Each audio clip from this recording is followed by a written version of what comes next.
right, guys. Our guest tonight is WWE Hall of Famer and wrestling legend, the $1 Million Man, Ted DiBiase. How you doing? I'm doing great. How you guys doing? We can't complain. We got the $1 Million Man on the show. We are so excited. We are so excited. And we're already blowing smoke. That's what we do. The Royal Rumble is approaching fast, and you've had some very memorable moments at the pay-per-view during your career. What were your thoughts on the match as a performer, and what are some of the moments you remember most from your Royal Rumble appearances? Uh, well, I guess probably the most memorable Royal Rumble for me would have had to have been the year that I went in first and stayed almost to the end. I mean, I was there like almost an hour. Um, and This was back before I was a minister. and the funny part is, like, the day before, it was like, because we were on the road all the time. And we had wrestled somewhere the day before, and okay, we're going to the Royal Rumble, and I was like, gosh, it's just a Rumble. In other words, it's a glorified uh, 20 guys over the top rope match, and so not too difficult. Not a lot of not a lot of preparation, not like you would for a match, where it's just you and another guy.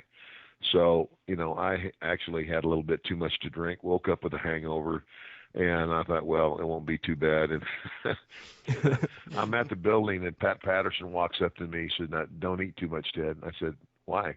He said, "Well, you're going in first." I said, "Yeah, I knew that." He says, "Well, you're not going to be the last one in the ring, but you'll be pretty close." And I was like, "Oh my gosh." But I managed to make through. Actually, being in the ring that long was probably the best thing ever happened to me, because I sweated everything out. It's just funny how we could operate the way we did, and that, and to be honest with you, I never did things like that. I mean, it was like, I never went to the ring drunk. I never was on drugs. Nothing like that. Business is business, and I took it very serious. It was just that was funny for me, because I thought, of all the times for me to drink too much, and then I could get told I'm going to be in the match for almost an hour. So, you live and you learn, right? Yes, yes. Brandon Gavin? Well, the Royal Rumble kicks off the road to WrestleMania, and curious, what are your fondest memories of this time of the year? And are the wrestlers as excited about this time of the year as fans are? I know that as WrestleMania, when I was there, would approach, I think so, yeah. I think the guys get. I would think they would get a little more excited about it, but not like the fans. And it may be different today, because it's a whole different generation, and it's a different. It's like we weren't on the road 4 days and go home 3. We were on the road 3 weeks at a time and go home for a week, or 10 days on, 3 days off, 4 days on, 3 days off. So, it wasn't like, everybody looked forward to Mania because it was the event, and it always was. That was always the event. But yeah, I guess anticipation. But you're on the road, and you're going. So you don't really have time to think that much about it all the time. Like, oh my gosh, WrestleMania.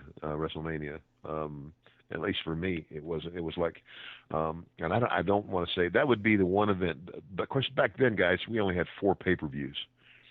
Back when this all started, it was a seasonal pay-per-view, but WrestleMania was the pay-per-view. There wasn't one every month, so yes, it was the marquee event, and everybody got up for it. But understand, when you're wrestling virtually every day of the week, sometimes it's like, it's another day, at work. But WrestleMania was never like that. WrestleMania was always something special, and everybody always, went out of their way to try to have the absolute best match they could possibly have. Mike Chiari? Well, one person who was obviously a really big part of your character and your career in WWF was Virgil. And he's a guy who seems to be a pretty polarizing figure with wrestling fans nowadays. But what's your relationship like with him now? And looking back, how do you regard your time working with him? The thing about Virgil, and Virgil's real name is Mike Jones. And, when we were together, he was never a problem. He was like, I mean, the guy didn't drink, he didn't smoke, he didn't do drugs, he was always on time. And of course, you lay the foundation down when the relationship begins, and I think Virgil understood, at least, he knew what his job was. He knew what his place was, so to speak, in terms of, the pecking order, and that, so he never got out of line. There was never any real problem with the guy. And I guess, I don't know, the nicest way to say it is sometimes I didn't think that elevator went all the way to the top floor. Like, not the brightest guy, and so, but I always got along with him. I mean, it was like, we would do our thing on the road, and, like, I'll see you, in 3 days, or I'll see you in a week, whatever it was. And we would come back, and, I didn't socialize a lot with him, so to speak, but we had a great working relationship, and we're friends, and I don't know anything about Mike's personal life now. I knew back then that he lived at home with his mom, and post wrestling, according to him, he was a substitute school teacher, and he taught math. Of course, I'm not sure about that either. I'm not sure about any of that, But the thing where he's just really hurt himself is, and hurt our relationship. I mean, the guy's got to make a living, and I understand that. But he would start going now. He had gone to Comic-Cons and events like that and autograph signings. I mean, long before I ever started doing it, because when I got out of wrestling, I went right into this ministry that I've been doing. And so I was spending most of my time speaking in churches and speaking in schools and things of that nature. I didn't do a lot of autograph signings. And but I found out when, I started doing a couple of these, that what he would do is he'd call these promoters or whoever and say, would you like to book Ted and I? And then they'd say, sure. Well, of course, he was, he's paying his own way, picking up his own hotel. And, but what he would do is he would go, or he would wait till a week or 2 weeks out, and he'd call them and say, well, something's come up and Ted's not going to be able to make it, but I'll still be there. And of course I was oblivious. I never knew. And those were just things that I kind of found out later on. And again, then when I started doing more things and doing more of the autograph signings and events like that, some of these promoters would say, well, we got a call from Virgil. Finally, I had to call him and say, look, because what he was doing was going on my website and looking at where I'm booked and then trying to add himself to the deal. And it was just, I just had to put my foot down and say, look, Mike, I like you. More than happy to work with you. But, if I think it's right and that you should be there with me to do this, then I'll let you know. But do not call these promoters, and try to invite yourself to to these events. You just can't do that. But I think that's what's hurt him, And then, somebody told me that he actually set a table up in Grand Central Station. Is that true? I heard about that also. Yeah, those photographs. And of course that's just, it's like I was like, I can't believe that. It's just unbelievable. But I do know this: no matter where he does go, wherever he sets up a table, there's a big banner behind him, and it's a picture of both of us, and he's advertising $1 Million Man and Virgil, but the $1 Million Man now is no longer there with him, and it's just sad. And again, I don't wish Mike any ill at all. I just, sometimes you reap what you sow. You do things the wrong way, and it comes back to bite you. And I think that's what's happened to him. Well, one of the biggest stories recently has been WWE's interest in signing several New Japan Pro Wrestling stars. As someone who spent several successful years in Japan, what are some of the differences between the wrestling styles, and what was the biggest lesson you learned while overseas? Well, and again, everything changes, and I can't speak for. I haven't looked or seen any of the Japanese wrestling as of late, but back in my era and in those times, the thing about the Japanese wrestling style was it was very stiff. You know, some of the guys would joke and say it's like a 3/4 shoot, but but it was very believable, obviously. And one of the ways that American wrestlers got over in Japan, or got over a lot, was because they understood selling. In other words, for example, Terry Funk. Terry Funk ended up being at one time one of the hottest baby faces in Japan. And here he is, a foreign wrestler, and the reason was he sold very well. And I guess the mentality in Japan, I don't know if it's a cultural thing. It's like, if you show weakness, that's, it's like it's not good. You don't show weakness. It's like the macho thing. You're tough. You're always tough. You're always strong. Them not understanding that by, in the psychology of what we're doing, if you show that you can get beat down and then rise from the ashes, then it makes you even stronger. And eventually the guys started catching on to that, but that was a big deal. And the other thing I noticed about, again, just culturally, when you go to a wrestling show here, the fans are hollering and screaming and clapping and yelling, and over there now, as time went on, they became more westernized, I guess.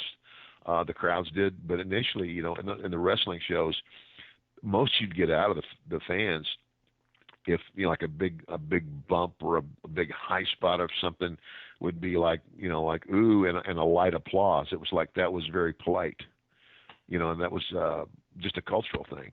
But it's like when my son went over there the first time, what I told him was, I said, here's the thing. I said, they're going to test you. And I said, somebody's going to get in the ring with you, and they're going to get real stiff. And I said, when they do, I said, knock them on their butt. I said, you just fire back and fire back hard. And I said, once you gain the respect, then you'll never have any more trouble. And that's the way I found it. And when he came back and I said, was I right? And he said, absolutely. So it's just it's a different culture. But today I don't know. I don't know. I know that when I left the WWE back in '93, and I went back and was going to go back and tag up with Stan Hansen. It only lasted a couple of months because that's when this neck thing of mine manifested itself. But what I noticed when I went back was the high spots. I mean, like all of a sudden, they're doing all these high spots, great looking stuff, but nobody's selling anything. And I was like, what's going on? So that was something that was starting to happen. And of course, I think that's kind of carried over because, I see a lot of that today. It's not about going out there and, doing 10,000 things. It's even true in the motion picture industry. I love to go to the movies but there's sometimes I'll go to a movie and there'll be great special effects and, whatever. And then 2 weeks later, I'll go, okay, what was that movie about? They had a lot of great special effects, but tell me a good story. And, again, that's something I think that started lacking, in Japan and, carried over to us as well. And of course, there's a lot of reasons for that. Mike Yoy? Well, like many of the top heels in WWF during the late 80s, early 90s, Hulk Hogan obviously was one of your greatest rivals. And he's been in the news, I would say, for all the wrong reasons recently. So what are your feelings on everything that's happened with him lately? And also, what was your working relationship like with him over the years? I had a great working relationship with Terry. And, from the very beginning, the first match he ever had in Madison Square Garden was with me. I was the baby face. He was the heel. And he thanked me that night, and I remember he said, I owe you one. years later, I come, he's become this big star, and I come into the WWF as it was then, and the first time we laid eyes on each other, we shook hands, and he said, "It's payback time." And so I had a great working relationship with him, and I think work-wise, a lot of people don't give him enough credit. I mean, if you watch the match that he had with the Ultimate Warrior, when he put him over and made him the champion, it's the best match I've ever seen the Warrior have. And that was all because of Hulk Hogan. And but all this recent stuff, he's been through a lot of stuff. The whole deal with his family and the divorce and all that stuff, I'm going to tell you right now, he's the guy who tried to hold that family together. He did everything he could to make it work. But this most recent thing is just a bunch of garbage. Hulk Hogan, Terry Bollea, is no more a racist than you or I. As a matter of fact, when that news broke, the next day, I was at an autograph signing with Ron Simmons, and Ron looked at me, and he said, "I've known that guy ever since I've been in the business." He said, "What a bunch of baloney." And Ron said it. He said, "We have all said things in anger, and in a moment that we either don't mean, or we later we go, I didn't mean that." And especially when you're in a situation where you think it's safe, and certainly you don't think you're being recorded. Not to mention the fact that it was, I don't know how many years ago. So, and of course I understand. I think that the WWE is in a situation there where, when we live in this age of political correctness, which I absolutely hate, there are some things I guess you have to do. WWE is not owned by Vince McMahon anymore. It's a publicly held company, and I think that they didn't have a choice in doing what they did. And I hope at some point in the future that it can be rescinded, because he doesn't deserve it. He really doesn't deserve it. And anybody, black or white, that knows him personally for any length of time can tell you he is in no way a racist. BG? Well, WWE is criticized every day, it seems, by fans for its creative decisions. And as someone who was once part of the team, what do you recall the creative process being like at WWE? And do you think fans are justified when they critique the show so harshly like they do? Well, again, I was there for a short time. I was there for about a year and a half. And even when they asked me to come back and be a part of that team, I tried to tell them, I said, "Look, I'm not Clint Eastwood. Clint's good on both sides of the camera. And that creative thing is something that, it's like a great writer or storyteller. It's a gift, and it's a gift. And if you have it, great. And if you don't, you don't. And if you do have it, you can develop it. And it's like charisma. You can't, I know a lot of wrestlers that are mechanically good in the ring, but they have absolutely no charisma. And without charisma, you won't make a dime in this business. So, the thing with creative is, I think that it's at a place where, when I was there, and I would look at the roster and look at the existing talent there, sometimes I was, like, gosh, it's like when I looked at the talent and realized how many of the guys on the roster could really work in terms of what I call work, not diagrammed matches, but you call it as you go. But you have to have the understanding of this. That's in a lot of cases not their fault, because when Vince first started this move, and went nationwide. He went to all the promoters in the country and gave them an opportunity to come on board with him. And of course, a lot of egos didn't let that happen. And I think there were only a couple that did. I don't know, one was Florida and the Briscoes. But, all of these territories died and went away. And initially that's where all the talent came from. So when the talent pool finally got to the end, it's like, and it's like, I mean, Vince has said it, he said, I created my own monster, not intentionally, but I did. So it's like, so what do we do since we can't go back? There aren't farm teams, like there's not a farm team system like there is for baseball, where the guys, move up out of college and then they, it's the next step. What they do have is the training facility down in Orlando, and I have been there.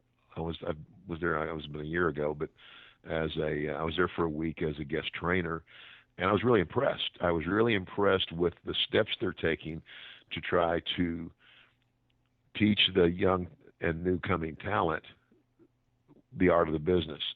But here's the thing. You learn this business, at least the way I learned it, the way it was when I was there. You learn this doing it. It's like on-the-job training. It's an acquired skill. You learn how to read a crowd. You understand that you're going to get in front of a crowd every night, and they're not all going to be the same, and they're not all going to react the same. And when they don't react the way you expect them to, then you have to think on your feet and be able to make a decision and redirect the course to get the desired effect. And that takes time. And so, what I always told guys when I go to those down there and I speak to the up and coming talent, I said, you got to look at this and understand. You got to think in your mind real. What would I do if this was a real match? If this was a real fight, what would I do, and how would I react? And then thinking that way, think real and then work. So that's what's lacking today. And again, you can't totally blame the talent, nor can you totally blame the company, because they're in a situation that it's like, how do we fix this? And they're doing the best they can, but I do hear it from a lot of fans, and of course understand when I go to an autograph signing, all the fans that come to see me are fans that are my fans or fans of our generation, and I hear that a lot. It's just not like it used to be, and I can agree. There's the story, because the story, you don't have the kind of talent that have had the time to acquire the skills to tell that story in the ring, in the match, then they have to give it to you in some other way. And so that's why it's become, as a lot of people say, more of a soap opera.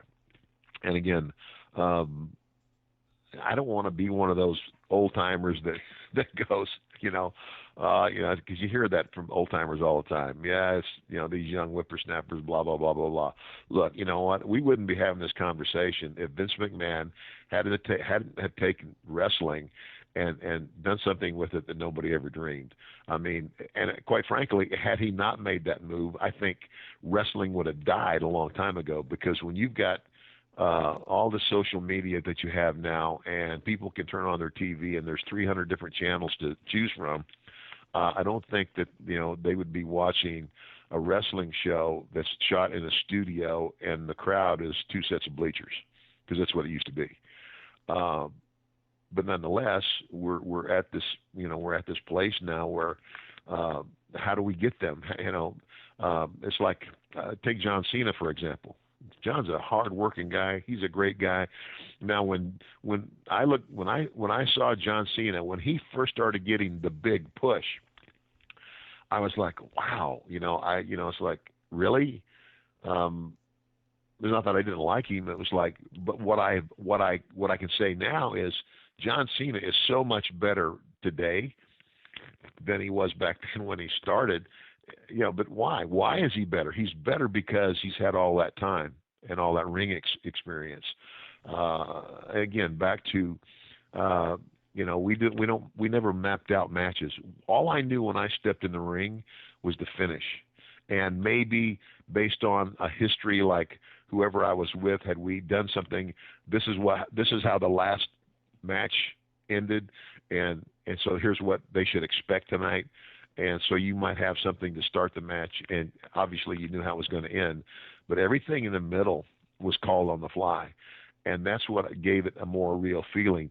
And the story was not in the locker room backstage, or a 20-minute back and forth talk in the middle of the ring. The story was the match, and you had guys that knew how to tell that story. I mean, for me personally, some of the greatest matches I remember that inspired me were between Jack Briscoe and Dory Funk Jr., Jack Briscoe and Terry Funk. The story was the match. I mean, you were into what they were doing. And it's like going to a good movie. When you walk in the movie, you know it's not real. But if the actors are really good, they draw you into the story, and they can make you laugh, they can make you cry. And it's the same thing if you got two guys that can go out there and tell that story in the ring. And I'm hoping, and I know that they're trying to get back to that. Because one of the things I hear a lot of the fans say is they really like watching NXT.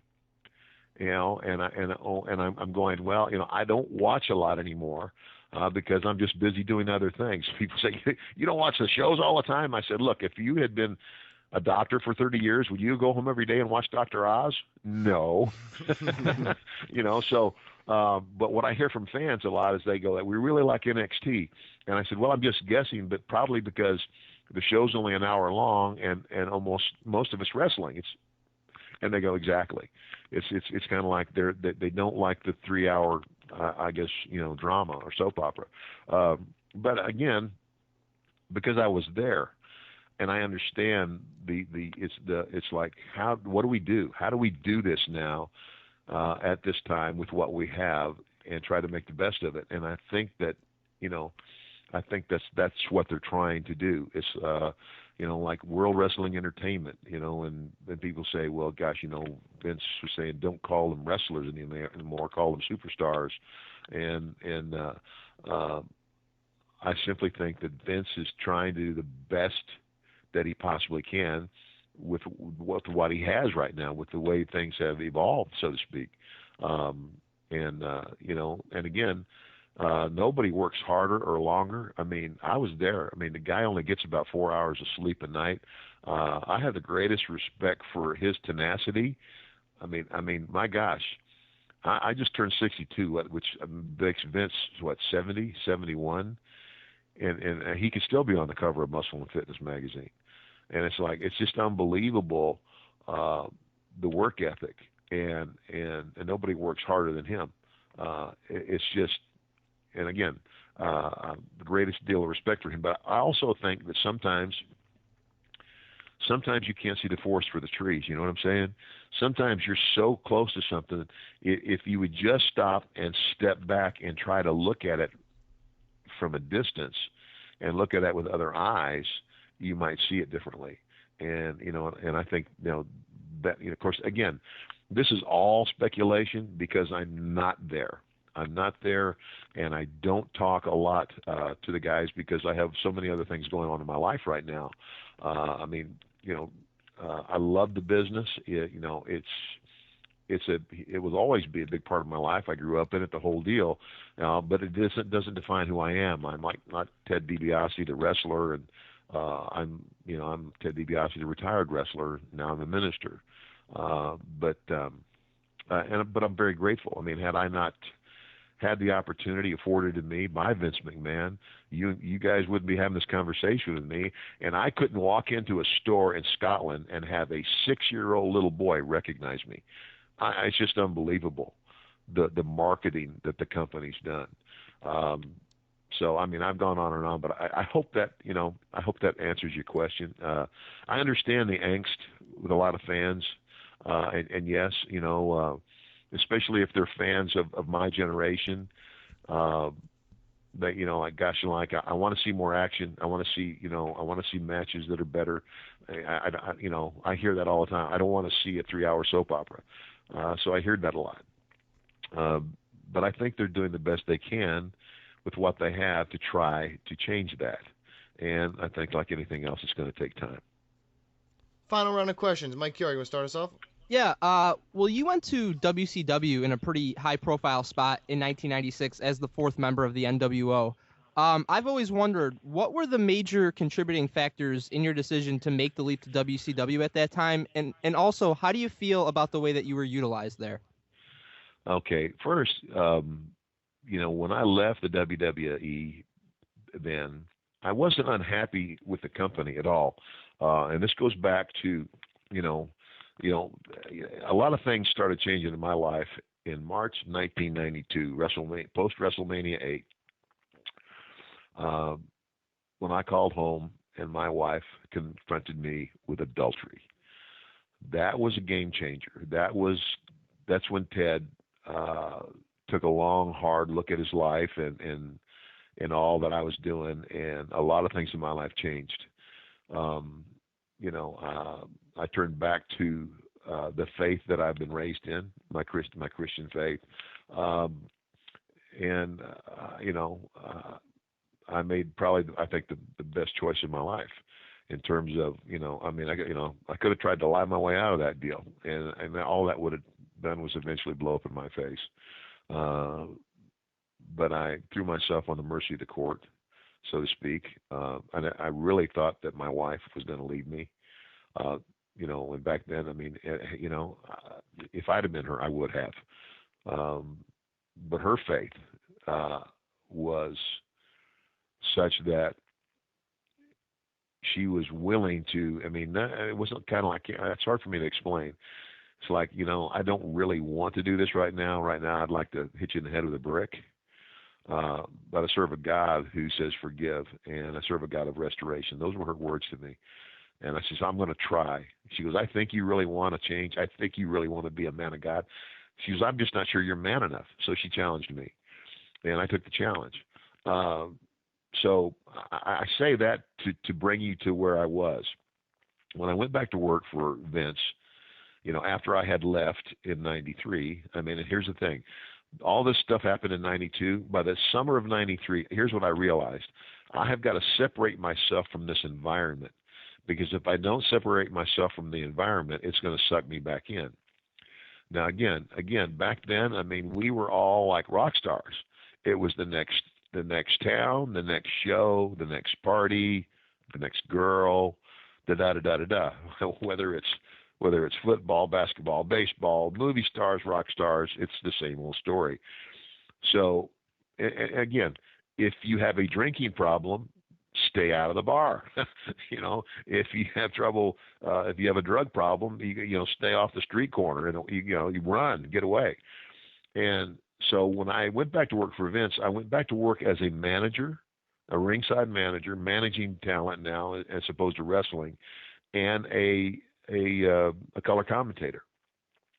That did not require me to be on the road. The only time I was on the road was, I would go to the TVs, which back then were done once every 3 weeks, and I would go to the studio in Stanford for voiceovers once a week. And that was it, and the pay-per-views. But Vince decided that he wanted to utilize me. He put me with Sid Vicious. He put me with Steve Austin. He put me with a lot of guys, and that rub, as we call it, was to help elevate those guys at the time. And I understood that. Where I think I failed was this, is that, when he decided to put me back on the road for me was danger. The road was like, you know what, if I stay out here long enough, this is going to suck me back in. And I just can't do this. And I said, but Vince has, he's got a business to run, and he's going to put me where I'll best serve his purpose. He's not interested in my personal problems. And so instead of going to him, which I should have done, and he and I, by the way, have had that conversation, and he said, yes, you should have come to me. But instead, my contract was coming up, so I wrote a letter, basically just in the letter saying, I would like to, renegotiate this or whatever. Well, the word had already gotten out that there was a possibility, that I had, been talking to WCW. And basically what I found out from WCW is that I could go to WCW, on a guaranteed contract, and I would only be utilized as a manager and a commentator, which was what I was doing, which meant I was safe because I wasn't going to be on the road all the time. And that's basically why I made that's why I made the jump. It wasn't for any other reason. I chose basically my family and to save my marriage and to save myself from destruction, because now again, you look at the WWE today, there's a lot of things in place now that, number one, they're only on the road 4 days a week, and they have probably one of the most stringent drug testing policies going. But that wasn't the case at the time. So that's really, so I go to WCW, and I'm brought in as part of the NWO, and initially I'm to be the spokesperson for, it's kind of like, I can't be the $1 Million Man, so, it's just funny. Hogan said, well, we'll just call you, Trillionaire or Billionaire Ted, whatever. And so great idea. But, when I got there, I just have to say it was probably the most ill-run organization I've ever seen. We're going, as good as the ratings were, it was the best wrestling ratings ever. I mean, my gosh, somebody said we were competing on Monday night with NFL football, which is insane. The biggest angle in wrestling was the battle between the two companies, and everybody knew it. But there were nights that we would be getting ready to go on the air live, and they still were trying to figure out what they were going to do in the last segment. And, a lot of the guys that moved over had this clause in their contracts, creative control. In other words, if you ask me to do something that I think is detrimental to my career, then I have the right to refuse. Well, then it's kind of like, then who's running the show, right? And so, I remember Eric Bischoff one night after a show, having a beer at the bar, saying that he was going to run Vince out of the business, and I literally laughed in his face. I said, no way. And I'll be honest with you. I mean, I don't have anything. I don't have any hard feelings towards Eric, but I'll be honest with you. I don't know how he got that job. It's like he didn't create any new talent. The only talent that he could take some credit for creating was Goldberg. And it's Goldberg, but Goldberg had charisma. Goldberg had that look, and it's hard not to get over when they feed you everybody that's ever come down the pike and you beat them all. But what Vince did, basically the WCW during that whole time, basically the war was going on because Ted Turner had basically bought all the talent created by Vince McMahon, but there was no new talent. So what did Vince do? He just created new stars, and thus the Attitude Era came into existence, and I wasn't a big fan of the Attitude Era based on my faith and some of the sleazy stuff they did. A lot of it was very extremely entertaining and funny, but a lot of it, I had parents saying we can't watch it anymore, but Vince would tell you I was pulling out all the plugs. I was going to do whatever I had to do to survive, and I can understand that. But no, those 3 years at WCW was probably the worst years of my career in terms of not happy at all. The best part was I was on a guaranteed contract, and when Eric saw how it was getting over, and then all of a sudden he's involved himself. He's now not the announcer. He's part of the NWO. He slowly is putting himself in that position as spokesperson. And so I just went to him and I said, Eric, look, I said, this is what you hired me to do. And I said, if you want to do it, great. But for the last couple of weeks, I've been walking out there, standing in the corner, kind of like a trophy holding Hogan's belt. I said, I'm not Virgil. and I didn't spend 20 years of my life building a reputation and a career to go out being the Hulk's belt bearer. I said, so if you want the job, great, and if that's the case, then send me home or give me another job to do, another position.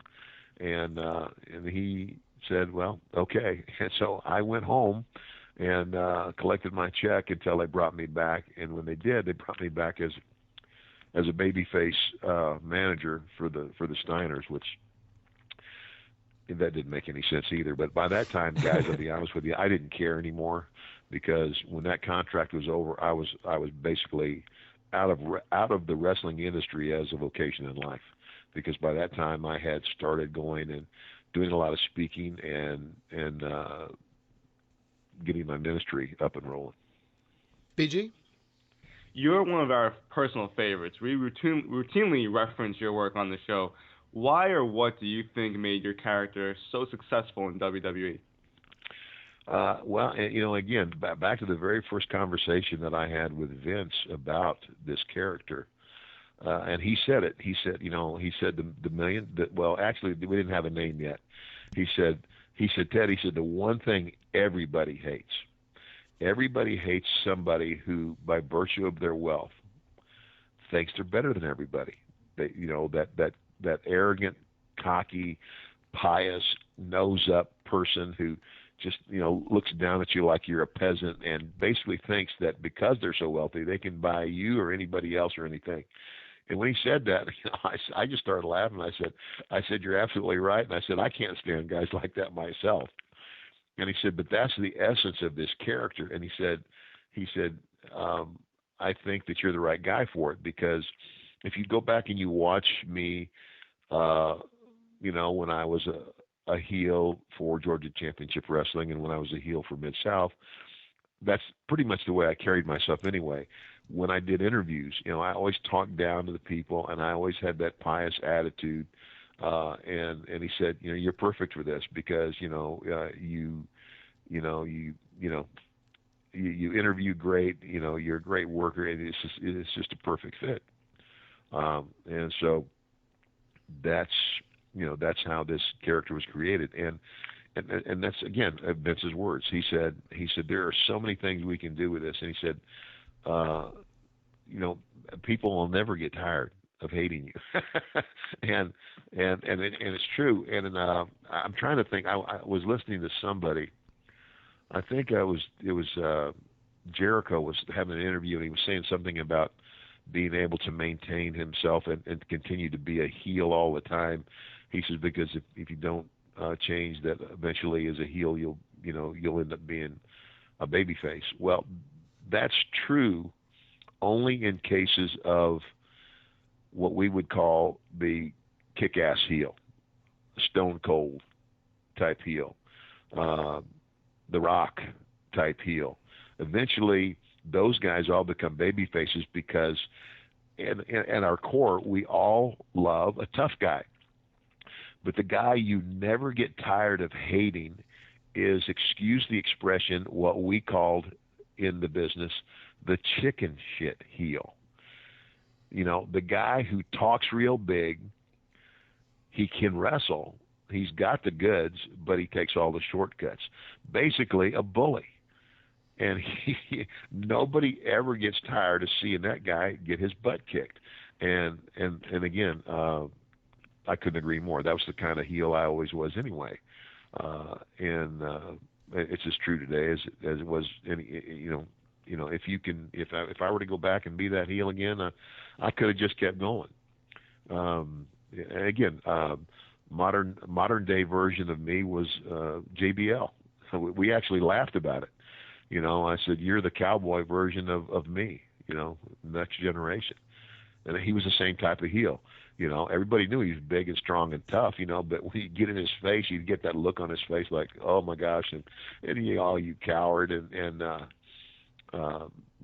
he would start backpedaling.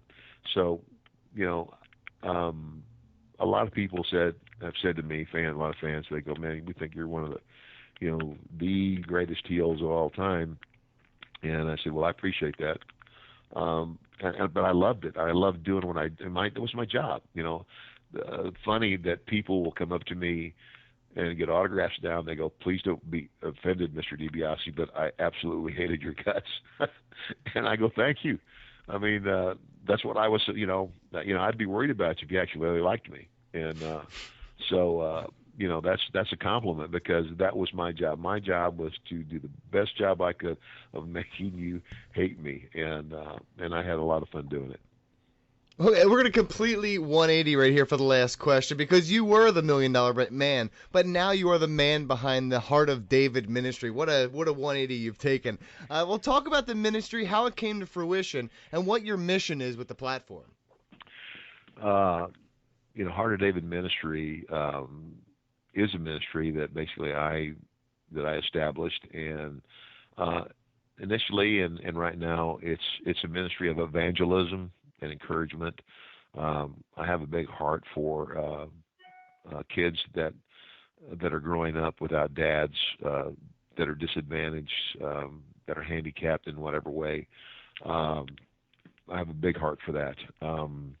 I have a big heart for, I've developed a big heart over the years after making several trips to Walter Reed Hospital for our wounded soldiers. So I travel, I speak in churches. I still do high school assemblies from time to time, but what's funny now is that when I go to a high school assembly, I've got to show them a video. All the teachers know who I am, but the kids, unless they're just diehard wrestling fans, oh, okay, he's a wrestler. So I'm getting to that point. I just had my 62nd birthday. But I do school assemblies. I speak in orphanages. I go to prisons. This coming weekend, I'm going up to a little place near Huntsville. But next weekend, I'm going to Birmingham, and I'll be actually speaking at a rehab center in Birmingham next weekend. So I travel and speak, but it's very diverse. I'm very popular in prison. It's funny, but there's another guy that basically his whole ministry was to prisons. And he said, Ted, here's what's funny. You're going to find this very funny. You think of guys, these rough, tough, bad guys in prison. He said, you know what they love most of all? They love soap operas. And I went, what? He said, that's all they have to do is to watch television all day. So they get in all these soap operas. So, well, no wonder they love me then. Wrestling is gigantic soap opera. So, I do a lot of prisons. Wherever the door is open. The other thing that's just recently happened is that my son, Ted Jr., who, had a 5-year run in there, he, bowed out and said, I'm sorry, but I don't want to resign. And he didn't resign because I tried to tell him. I said, once you have a wife and a family, you're going to realize, to be a star in the business, it's like it's one thing to be a guy on the card. You can do your 4 days and go home. But if you're a star, I guarantee you, Vince is going to have you doing other things, and you're going to be gone. And so he realized that. So for 2 years post wrestling, Ted put his degree to work. He's got a degree in business administration, and him and another guy locally that he went to school with. Very proud. He got put on this list we live in Mississippi, called the Top 40 Under 40, which means the top 40 people under the age of 40 contributing to the growth of the economy of the state. And my son was on that list. Of course, helping a lot of other people and trying to connect businesses and what have you. Again, business administration. But here recently, he, he's been on his own spiritual journey and said, Dad, it's as easy to chase after the world in the business world as it is in the wrestling world. It's just different platform. And he said, I think that I've got to, I want to come alongside you. So Ted is actually going to take the mantle of the ministry that I've established, Heart of David, and he's going to take it to new places. We're in the process of partnering with some other ministries. One guy's got a ministry locally called, Downrange, former military guy who's got this park and this obstacle course for kids to, bring kids to a place where they can have a lot of fun, but at the same time try to pour into their life. Kids who come from, again, disadvantaged, orphans, not even so much orphans, but the kids who go home every day and, there's no dad, or there's no mom, or there's a drug problem. So we're starting to partner with several other ministries and to grow this thing into something much, much bigger. We're looking to have a very large men's event here in the Jackson, Mississippi area this year. And again, not just about Ted speaking, but bring in somebody like Tim Tebow or, Tony Dungy. That's where we're going now. We're going to, again, this is all very new, and it's where we're headed, and it's just in its infancy now. But for the past 15 years, I have traveled all of the United States, Canada. For the better part of when I last left the WWE in 06, from 06 till about till about 2013 really, I spent a great deal of time in Canada, going back and forth, doing what we call Promise Keepers meetings. Promise Keepers is a men's ministry. It's specifically geared towards guys and trying to impact them with what real manhood's about. And so that's kind of, that's the way, and again, I'm the last person who ever thought I would be, ordained into a ministry and gosh, people go, what do we call you? I said, just call me Ted, Reverend Ted. No, just call me Ted. I don't, but I never thought that that's what I'd be doing. And, but it's the way that, I feel I've been led over, a period of time. I started connecting the dots and, the fruit of that, I tell people all the time, I said, I've wrestled in front of 80,000 people, Wembley Stadium. And I said, that is a pretty big thrill. I said, but I can still remember the first time that I spoke at a little church in Paducah, Kentucky. And so told my story about having everything. And I came to a place in my life where when I was more famous than I was ever going to be, making more money than I ever had before, riding around Learjets and limousines, and I looked in the mirror and realized that I had put the most important things in my life at risk to stroke my ego. And I realized in that moment that all of those things are meaningless when you come right down to it. Because without my family, without that love and that support, what do you got? You got an empty house. You got a bunch of stuff, but no one to share it with. And so the first time I shared my story, and the pastor of that church gave what we call an invitation, an altar call, so to speak, and invited these kids to come up and ask Christ into their life and change their life. I had never prayed for anybody, and I remember the guy who kind of helped me through this ordeal with my wife was with me, and he kind of motioned to me like, go pray for somebody. I had never prayed for anybody in my life. And I'll never forget this kid. He was, about 6 feet tall, bright red hair, freckle-faced, hair to his shoulders. And he came walking forward, and I went to him like to pray for him. He just threw his arms around my neck, buried his head in my shoulder, just weeping. And he said, all my life I've wanted to, my parents and my grandparents have told me why I needed God and Jesus in my life, and I just didn't get it. He said, but tonight, through your story, I get it. And I'll never forget that moment, because in that moment I realized that God had used me.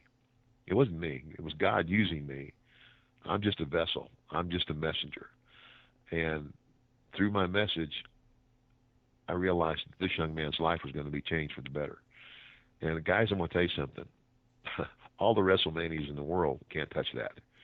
And but of course, I had no idea at the time that it would grow into what it's grown into today. And but again, I have so much thanks and gratitude to the WWE, because basically the platform I have is so diverse, so wide, because of the celebrity that I had.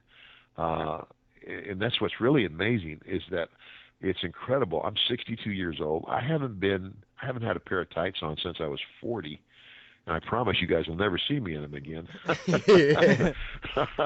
but to go places and still be as widely recognizable as I can't believe it.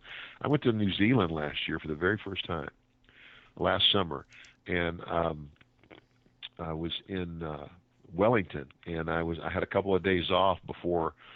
Actually, I went there for two reasons. The first week was a ministry, a big youth event that I was a featured speaker at, and then between the end of that, actually, the weekend was over. I did a couple of churches on Monday and Tuesday. Then I had a couple of days off, and then the next weekend, I actually had been, somebody found out I was going to be there, and they contacted me. So they had their version of a Comic-Con. They called Armageddon, of all things. And so I was going to be there for that. So I'm walking the streets of Wellington. I'm just looking around, and guys, I can't believe this. I mean, I guarantee you, if I took one selfie, I took 20 of people walking up to me. Now, I never wrestled there, and I don't know how long. I don't even know if the show's on television there now. But I was flabbergasted. Now, I understand an event where, okay, it's a Comic-Con, it's wrestling fans, they're rabid, and they, but just to have people come up to me on the street and go, "Aren't you Ted DiBiase?" Unbelievable. Unbelievable marketing that the WWE has done. I mean, WrestleMania is a brand. And, I mean, I'm sure they'll sell out and maybe even break an existing record of their own this year. But I have Vince to thank for that. But that platform, and I guess the way I look at it is that I'm now using those gifts. I'm now using the fame and the recognition that I believe God allowed me to have. And I'm using it not for me, but I'm using it to present Him to the world. So that's my heart. That's where I am today. Do I have any regrets? I have one. Back when the Warrior, when the DVD was done about Ultimate Warrior, the self-destruction of the Ultimate Warrior, and all the things that were said on that DVD were said for a reason. Nobody could understand the guy. I mean, I grew up in the business, and it was like, this is a family. And you come into the family, and you're a part of the family, and it seemed like he never wanted to be a part of the family. And Warrior was one of those guys, a lot of charisma, unbelievable body, and obviously respected his work ethic in terms of his shape. But in the ring, unless he had someone leading him, he was helpless, and he never really got any better at that. And that's okay. There's a lot of guys like that. But they were appreciative of it. And that's what everybody thought was like, he doesn't appreciate the help we're giving him. And I don't know. It was just one of those things. So, but when the WWE, offered the hand and said, "Let's bury the hatchet," I thought that was great. I mean, I'm a minister now. I preach forgiveness all the time. And the night of his induction, when he said, "My wife is here, my children are here, my mother is here, but my father is not here because he abandoned us when I was very young," that really kind of told me something. That's what I said. There it is. There's the wound that made Jim Hellwig angry. And of course, I don't know. I can't remember exactly what he said. Something about the clotheslines I gave him or something, and I don't know, all those guys ever wanted us to do was pack our bags and leave, and that really wasn't the truth. He was referring to the Mid-South days. But when it was all over, I started to walk backstage and say, look, I want to shake your hand and congratulate you, and I didn't. And the only reason I didn't was because I said, you know what, this is his night, and I'm probably the last person he wants to see coming. There'll be another opportunity, and there was no other opportunity. And that's probably the one thing that I really regret. I didn't have the opportunity to shake his hand and say, let's just forget this thing. So, and again, I'm glad that I'm doing this interview with you guys, so I can have the opportunity to let all the fans know that. There were lots of reasons why Jim wasn't liked, and we all have our problems, and you know what, you can't hold a grudge, and I certainly don't, and I applaud the company for reaching out to him, and my only regret is that I didn't personally have the opportunity to make amends with him.